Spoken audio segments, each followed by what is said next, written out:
Hello दोस्तों, आज हम पढ़ेंगे आर्यन और वैदिक सभ्यता।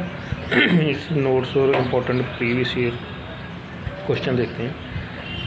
तो आर्यन वैदिक सभ्यता है, उसका काल देख लेते हैं। यह है 1500 से 600 ईसा पूर्व। आगमन, आर्यन का आगमन का कोई सटीक पता नहीं है।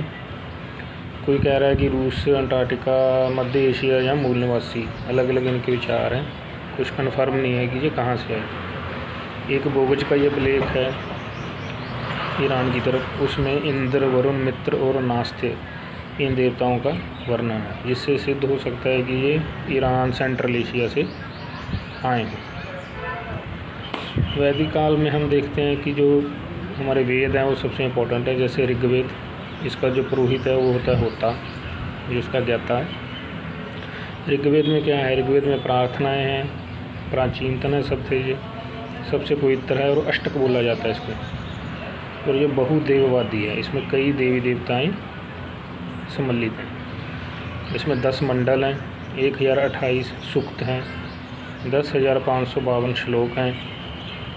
और इसके जो 2 से 8 मंडल हैं वो सप्त ऋषि द्वारा लिखे गए हैं, 7 ऋषियों द्वारा। तो 2 से जो 7 मंडल हैं उन्हें वंश मंडल कहा जाता है। 7वें मंडल में दशराज युद्ध का वर्णन है, जो कि पुरुषनी रावी नदी के किनारे पर हुआ। ये हुआ किसमें था? ये पुरु और भरत में हुआ था। पुरु कबीले के जो गुरु थे वो थे विश्वामित्र, और भरत सुदास के गुरु थे वशिष्ठ। इसमें से भरत कबीले की विजय हुई थी।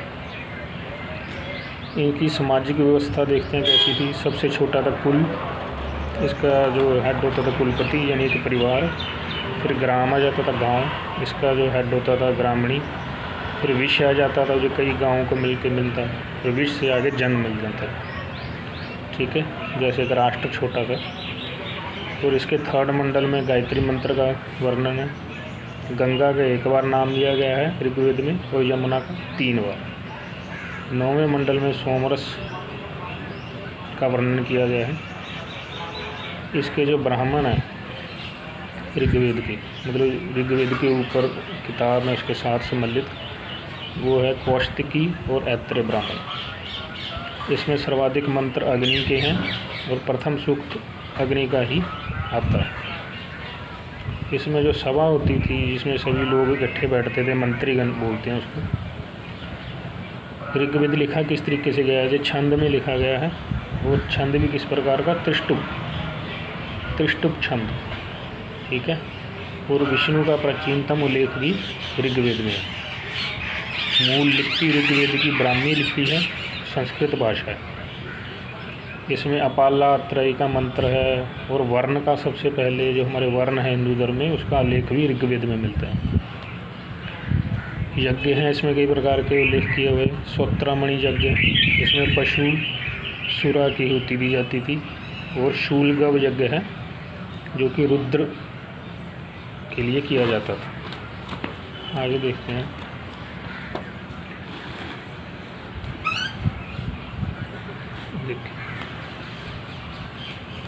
हाँ, कुबा कुर्बू नदियाँ हैं जो अफ़गानिस्तान में, उनका मेंशन भी किया गया है। यव, ये जो होते हैं हमारे बारली, उसको ये यव बोलते थे। काठक संहिता है, इसमें 24 बैलों के द्वारा खींचे गए हल का वर्णन है। गाय को अगन्य बोला गया है ऋग्वेद में, और भैंस को गवाल। कौस्य है, उसको रेशम। सरस्वती को देवी तमा और मात्यतमा करके बुलाया गया। सर्वाधिक वर्णित नदी कौन सी है? सिंधु। नैतिक व्यवस्था देख लेते हैं। उसका जो नैतिक व्यवस्था को ठीक करने वाला जो देव था वो वरुण। वरुण का एक और नाम है अहूर मजदा। बकरियों द्वारा खींचे द्वारा रथ कौन से देव का था? पूषण। दासों का वर्णन है इसमें। गोत्र का पहली बार वर्णन है। पाणी है, उसको ये व्यापारी बोलते थे। पाणी शब्द व्यापारी। पंचजन थे, 5 कबीले। कौन कौन से? यद, पुरु, तुर्वस, अणु और दुर्दया। ये हमारा ऋग्वेद खत्म हो गया। अब हम देखते हैं यजुर्वेद। यजुर्वेद में कर्मकांड है, यज्ञ संपादन है, और इसे पद्धति ग्रंथ बोला जाता है। इसकी 2 शाखाएं हैं, कृष्ण और शुक्ल। कृष्ण यजुर्वेद और शुक्ल यजुर्वेद। ये गद्य और पद्य दोनों में लिखा हुआ है। इसकी संहिता है वाजस्नेही संहिता और मैत्रेयी। इसका जो ब्राह्मण है वो है शतपथ ब्राह्मण, इसे लघु वेद भी कहा जाता है। ये याज्ञवल्क्य के वाजसेन ने लिखा है। विदेह माधव कथा भी इसमें है और इसके पुरोहित हैं गौतम। पुरुषमेध जग का वर्णन, मल्लेश शब्द का वर्णन इसमें आया है। और यजुर्वेद के पुरोहित थे अध्वर्यु, ऋग्वेद के थे होता, पुरोहित के यजुर्वेद के हैं अध्वर्यु। आगे हम देखते हैं सामवेद। ये सारे वेदों में से सबसे छोटा है, संगीतमय, और ये ऋग्वेद पर आधारित है। इसके जो पुरोहित होते हैं वो उद्गाता बोलते हैं। इसमें 16 संस्कार का वर्णन और कन्या के पिता को गे मिथुन यानी कन्या के पिता को दहेज को बोलते थे आश्रय विवाह। ये हमारा सामवेद भी हो गया। आगे देखते हैं अथर्ववेद। अथर्ववेद में तंत्र मंत्र, वशीकरण, जादू टोना का वर्णन है। ब्रह्मवेद भी बोला गया इसे। इसमें गणित, आयुर्वेद, इतिहास आदि का उल्लेख है। सभा समिति, प्रजापति की 2 पुत्रियां थी। अयोध्या का पहली बार उल्लेख भी इसमें मिलता है। गोपत ब्राह्मण इससे जुड़ा हुआ है और उसके पुरोहित थे ब्रह्मा। वेद वेदांत के अध्यापक को बोला जाता था उपाध्याय। वैदिक काल में नदियों के प्राचीन नाम देख लेते हैं। सरस्वती को बोलते थे घग्गर हाकरा, पुरुषनी रावी, शतुद्री सतलुज, विपाशा व्यास, कुबा काबुल, सादा नीर गंडक। इंद्रदेव को क्या क्या बोला जाता था? वर्षा के देवता, जंजावत के देवता, परंदर, शत्रु विजय, युद्ध का देवता। कुछ मशहूर वैदिक राजा: अजात शत्रु काशी के, अशोपति कैकेय के, जनक विदेह के, जन्मेजय कुरु, पांचाल के जवाली। वेद त्रयी किसको बोला जाता है? वेद त्रयी ऋग्वेद, यजुर्वेद और सामवेद को बोला जाता है। इसमें अथर्ववेद नहीं आता, वेद त्रयी है। संहिताएं: ब्राह्मण, सबसे पहले संहिताएं हैं, फिर ब्राह्मण, फिर अरण्यक, फिर उपनिषद। राजाओं के नाम क्षेत्र के अनुसार क्या थे? राजाओं के नाम क्षेत्र के अनुसार थे। जो उत्तर राजा थे उसको बोला जाता विराट, उत्तर क्षेत्र के। वो जो पूर्व के थे उनको बोला जाता था सम्राट। जो दक्षिण के उनको बोला जाता था भोज, यादव वगैरह।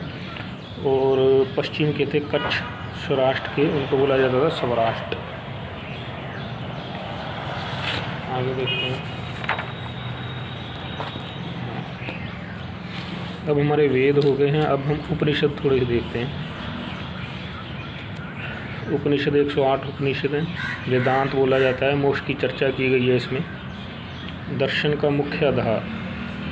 ऋग्वेद के कौन कौन से उपनिषद हैं? मेन जो महत्वपूर्ण है, ऐत्रेय और कौस्तुकी। यजुर्वेद के कृष्ण यजुर्वेद के हैं कठ, श्वेताश्वर, तैत्रेय, मित्रायणी। और शुक्ल यजुर्वेद के हैं बृहदारण्यक जो गद्य में लिखा गया, और ईश। सामवेद के छांदोग्य और केन, और आरुणि और उसके पुत्र श्वेत केतु का वर्णन छांदोग्य में है। और जो कृष्ण जी का वर्णन है पहले वो ही सबसे पहले छांदोग्य में मिलता है। अथर्ववेद में मुंडक, मांडुक्य और प्रश्न। सत्यमेव जयते, ये कई बार प्रश्न पूछा गया है, ये लिया गया है मंडकोपनिषद से। यम नचिकेता संवाद, कठोपनिषद। छांदोग्य में 3 आश्रम, अद्वैतवाद, बुद्ध के 4 आर्य सत्य, महावीर के सिद्धांत, सारे छांदोग्य उपनिषद में लिए गए। बृहदारण्यक में याज्ञवल्क्य और गार्गी का संवाद है। निराशावाद के तत्व मित्रायणी में मिलते हैं। आर्य संस्कृति की धुरी, ये किन कबीलों को बुलाया जाता है? कुरु और पांचाल। बलि का मतलब होता था प्रजा द्वारा शासक को भेंट। आर्य का क्या मतलब था? एक उत्तम व्यक्ति। उपनिषद हो गया वेदांग। वेदांग में हम किन चीज़ों को जोड़ते हैं? शिक्षा, कल्प, व्याकरण, निरुक्त, छंद और ज्योतिष। ज्योतिष किसके द्वारा लिखा गया? लगत मुनि के द्वारा। स्मृति देख लेते हैं। स्मृति क्या है? कानूनी ग्रंथ, पद में लिखा हुआ है, जैसे मनुस्मृति है, उसमें वर्णन है ब्रह्मवर्त, भारत को बोला गया है ब्रह्मवर्त। और ये था सरस्वती और दृश्यवती नदी के बीच का क्षेत्र। स्मृतियाँ होगी। अब कुछ सूत्र देख लेते हैं। जैसे सूत्र 4 प्रकार के थे: स्रोत सूत्र, ग्रह सूत्र, धर्म सूत्र और शूल सूत्र। स्रोत सूत्र में वेद की श्रुति, ग्रह सूत्र में घर संबंधी धार्मिक अनुष्ठान, धर्म सूत्र में सामाजिक नियम, शूल सूत्र में यज्ञ नियम और विधि मापन। फसलों के नाम वैदिक समय में जौ को बोला जाता, मुद्ग मूंग को, व्रीहि चावल को, इक्षु गन्ने को। धर्म का क्या मतलब था? धर्म था भी अपना कर्म कर्तव्य का पालन करना, उसे धर्म बोलते थे। रीत, जो सामाजिक या प्राकृतिक नियम है जो चले आ रहे हैं उनको बोलते थे रीत।